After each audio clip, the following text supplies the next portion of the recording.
A graça e a paz de Jesus Cristo, nosso Senhor. Eu gostaria de pensar com você sobre o tema como a misericórdia de Deus se apresenta em sua vida. Para tanto, nós leremos o texto que está em Lucas, capítulo 1, dos versículos 57 até o versículo 16. Peço que você acompanhe essa leitura. A Isabel cumpriu-se o tempo de dar à luz, e teve um filho. Ouviram seus vizinhos e parentes que o Senhor usara de grande misericórdia para com ela, e participaram do seu regozijo. Sucedeu que no 8º dia foram circuncidar o menino, e queriam dar-lhe o nome de seu pai Zacarias. De modo nenhum, respondeu sua mãe. Pelo contrário, ele deve ser chamado João. Disseram-lhe, ninguém há na tua parentela que tenha este nome. E perguntaram por acenos ao pai do menino que nome queria que lhe dessem. Então, pedindo ele uma tabuinha, escreveu, João é o seu nome. E todos se admiraram. Imediatamente a boca se lhe abriu, e desimpedida a língua falava louvando a Deus. Sucedeu que todos os seus vizinhos ficaram possuídos de temor, e por toda a região montanhosa da Judéia foram divulgadas essas coisas. Todos os que as ouviram guardavam-nas no coração, dizendo, que virá a ser, pois, este menino? E a mão do Senhor estava com ele. O texto que lemos agora é o relato a respeito do nascimento de João Batista. Eu queria chamar a sua atenção para alguns detalhes deste texto, para entendermos primeiramente o texto e o que significa realmente o nascimento. Aliás, essa é uma pergunta que é apresentada no texto. Os vizinhos ali, eles fazem essa pergunta, o que virá a ser esse menino? Eu gostaria de entender isso com você, para em seguida podermos perceber como a misericórdia de Deus se apresenta em nossas vidas. Quais são os meios, quais são os recursos que Deus utiliza para derramar da sua misericórdia sobre as nossas vidas. Então eu queria que você prestasse atenção nesses detalhes. O primeiro detalhe que a gente vê no texto é no versículo 57, onde diz assim, cumpriu-se o tempo de dar à luz. Talvez isso passe muito assim batido, porque a gente fala, bom, ela estava grávida, Isabel estava grávida, então era normal que ia se cumprir o tempo dela dar à luz. Mas o texto também anterior diz que ela já era uma mulher de idade avançada, e nós temos que tentar fazer um esforço mental de nos colocarmos naquela época. Não tinha ultrassom, não tinha pré-natal, não tinha medicamentos como tem nos dias de hoje. E essa é uma mulher já de idade avançada. Então o fato dela chegar nesse período de dar à luz com saúde e esse menino nascer, isso é um grande milagre já, um grande zelo, cuidado de Deus sobre a vida dessa família. Então nós percebemos aí Isabel sendo usada e ela chega até o período final de dar à luz e isso se cumpre na vida dela como já havia sido dito pelo anjo a Zacarias. Outra coisa também importante é que esse menino ele seria circuncidado, ou seja, a vida dele seria dedicada ao Senhor. A circuncisão era justamente isso. Era um ritual que eles realizavam, dizendo, olha, nós nos lembramos da aliança que Deus fez com nosso pai Abraão. Lá no capítulo 17 de Gênesis, ali tem mais detalhes sobre como funciona a circuncisão.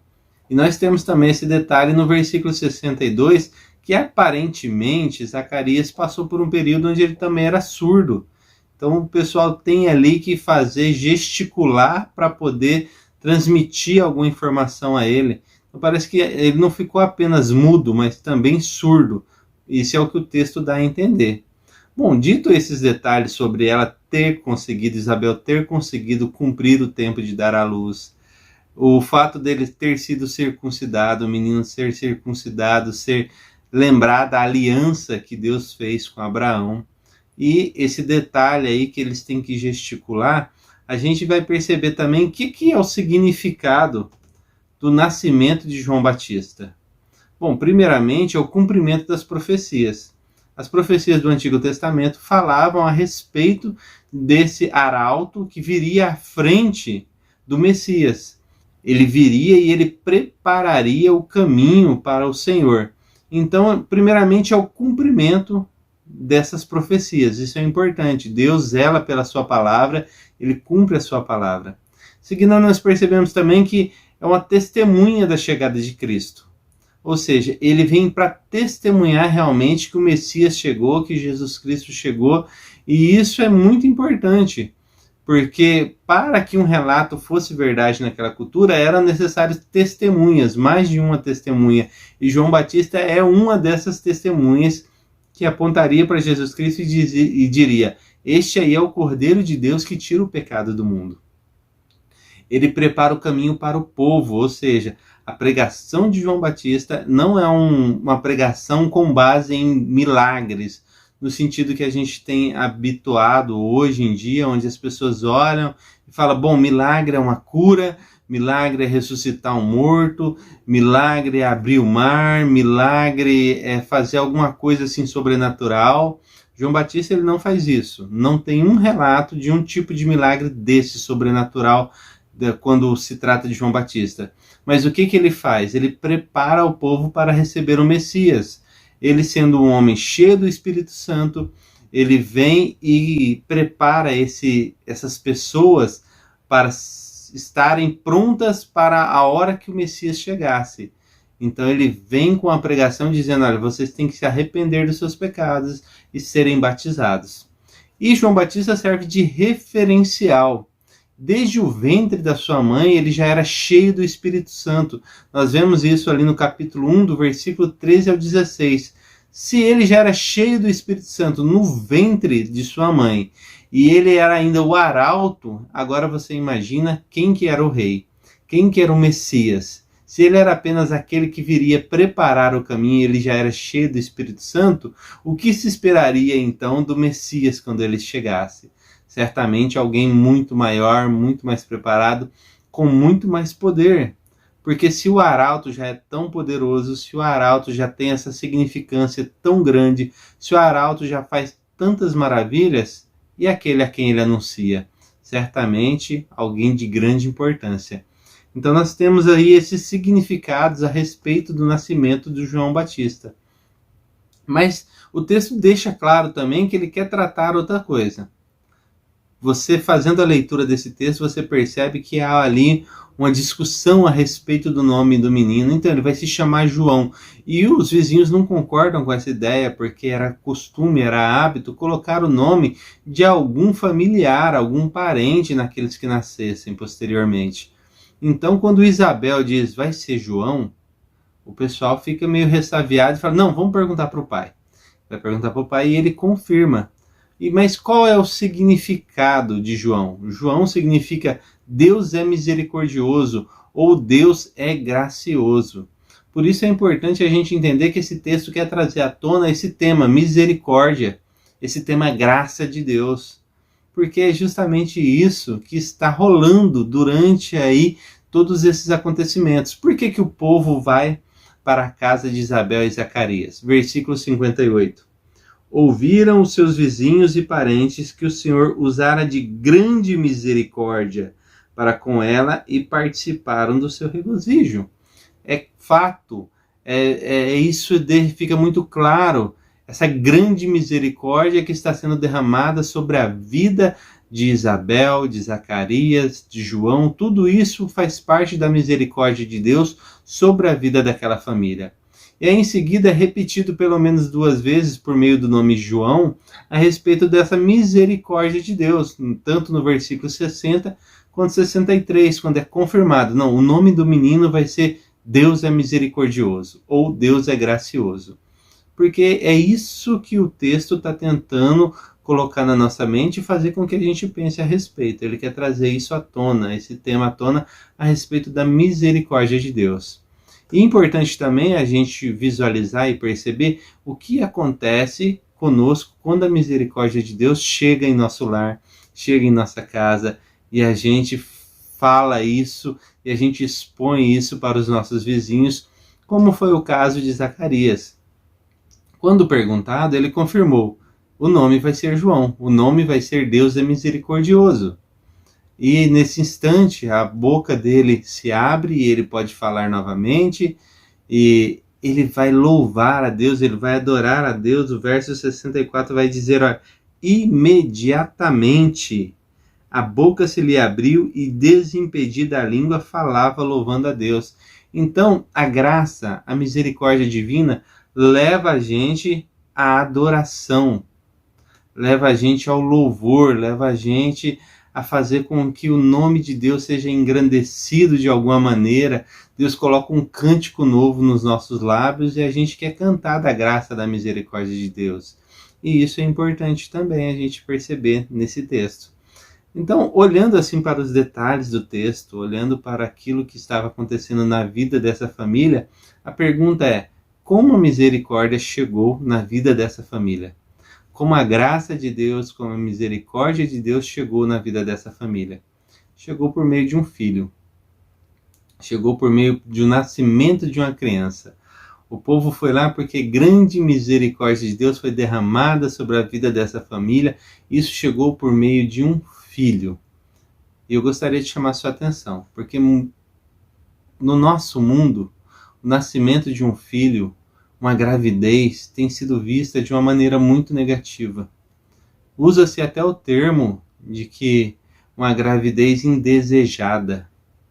Infelizmente, por muitas pessoas tratarem o sexo de uma maneira leviana, de uma maneira qualquer, não dando a devida atenção para o significado do mesmo, as pessoas acabam, sim, muitas vezes, tendo o resultado de suas ações, e uma gravidez.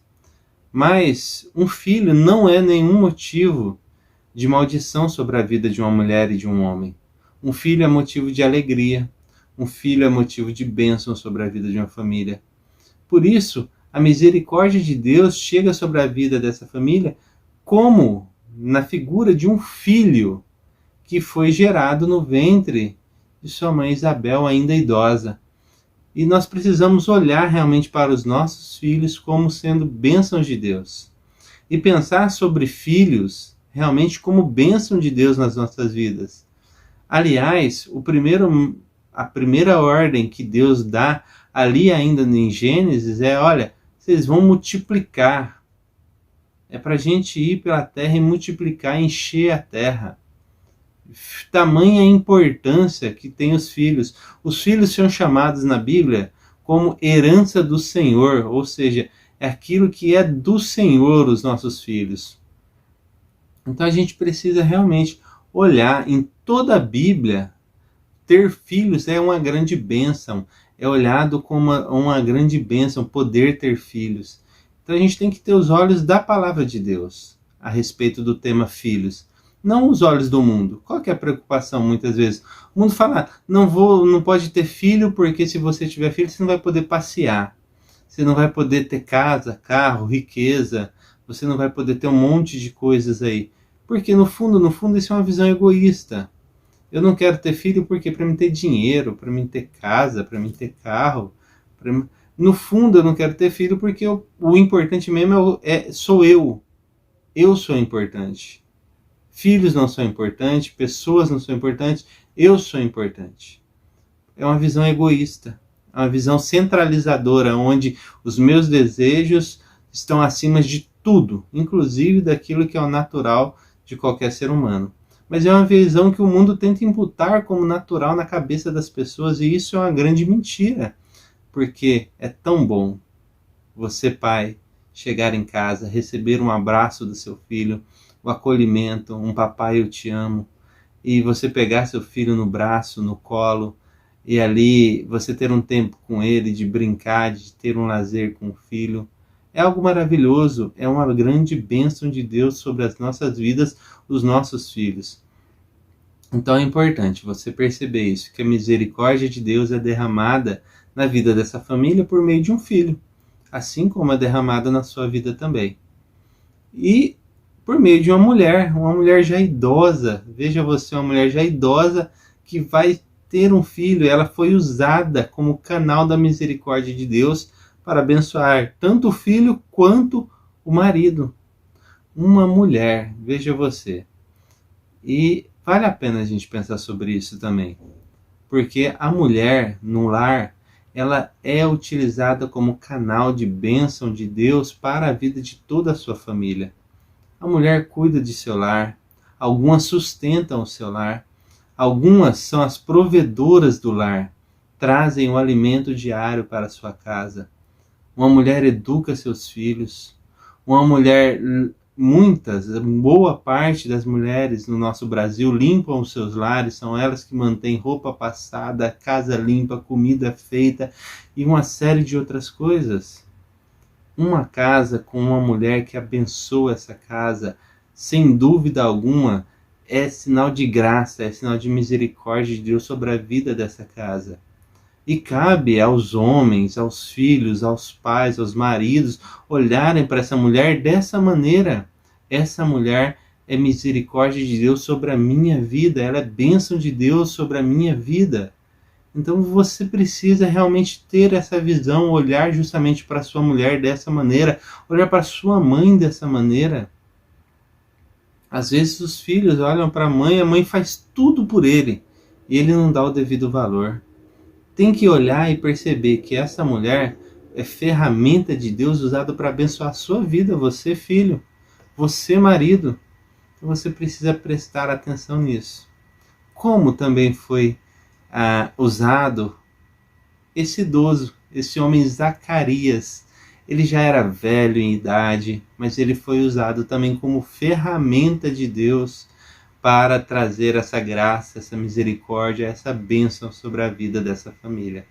Exatamente. O homem também, o seu marido, o seu pai, ele é bênção de Deus sobre a sua vida. Muitas vezes provedor, muitas vezes traz segurança para o lar, muitas vezes faz das tripas coração para trazer o melhor que pode para dentro de casa.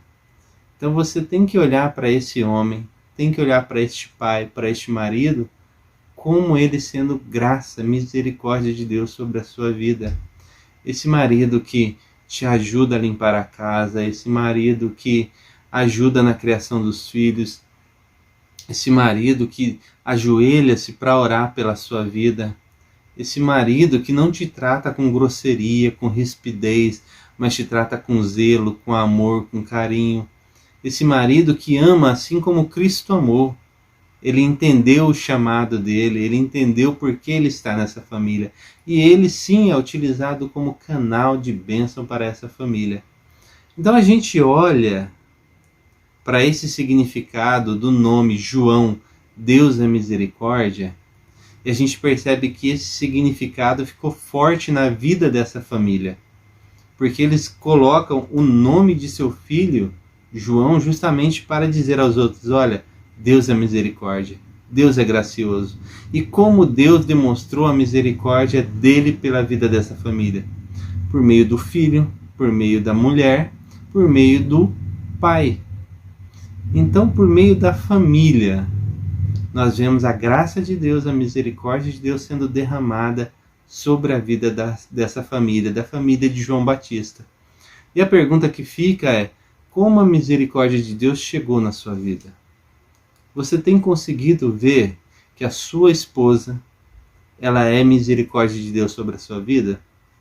Você tem conseguido ver que o seu marido é misericórdia de Deus sobre a sua vida? Você tem conseguido ver que o seu filho, que os seus pais são misericórdia de Deus sobre a sua vida? Porque é necessário esse olhar. É necessário olhar realmente com os olhos de Deus, com os olhos da palavra de Deus. Enquanto o mundo tenta colocar na nossa cabeça que todo homem trai, que todo homem faz isso, que todo homem faz aquilo, não é digno de confiança, que a mulher é isso, é aquilo outro, que não é digno de confiança. E às vezes nós nos alimentamos às vezes com filmes, com novelas que só mostram o lado ruim do ser humano, e às vezes tentamos colocar aquilo como se fosse uma verdade. E aí você olha para o lado e lá está o seu marido que trabalha 20, 30, 40 anos ali do seu lado para ter um lar, para manter sua casa, abençoando a sua vida, e você olha para aquela mentira que está passando na televisão e fala, está errado. Não é assim, eu tenho aqui do meu lado a prova da misericórdia de Deus sobre a minha vida. Enquanto tem essa visão que o mundo tenta colocar na cabeça de que mulher só reclama, de que mulher só isso, só aquilo, que mulher não vale a pena casar. E aí você olha para o lado e vê a sua esposa, que batalhou com você quando você não tinha nada. E ela está aí do seu lado até hoje, cuidando de você, zelando por você. Passou os momentos mais difíceis, noites acordadas para cuidar dos filhos, abençoando a sua casa. E aí você pega e olha assim, bom, isso que está passando aí na televisão é mentira. Eu tenho a prova aqui do meu lado da misericórdia de Deus sobre a minha vida, a minha esposa. Então você precisa realmente olhar para os seus pais, como eles te abençoaram, como eles te guardaram, te protegeram, desde criança até hoje continuam fazendo. Você precisa olhar para os seus filhos e perceber que é essas crianças que dão tanta alegria no seu lar, essas crianças que Deus colocou debaixo da sua tutela, são bênção de Deus sobre a sua vida. E a pergunta continua: como a misericórdia de Deus chegou sobre a sua vida? E isso é uma resposta que você tem que dar. Olhe para a sua vida, olhe para a sua família, olhe para as pessoas ao seu redor, olhe para Jesus Cristo, porque a misericórdia de Deus chegou sobre a sua vida. Que Deus abençoe você, que Deus abençoe todo o seu lar e que você entenda que a misericórdia de Deus se mostra a cada dia. Não é necessário milagres como abrir mares, como fazer parar o sol. João Batista não fazia nada disso, mas ele era a prova de que a misericórdia de Deus chegou sobre a vida de todos nós, porque ele veio anunciar o Messias, Jesus Cristo, Senhor, Salvador de toda a humanidade. Que Deus abençoe você e toda a sua família. Forte abraço e até o próximo encontro. E você, que foi abençoado por esse vídeo, eu quero te convidar a comentar, a curtir, a compartilhar e a se inscrever no canal, para que nós possamos continuar divulgando a palavra de Deus. Forte abraço e até o próximo encontro.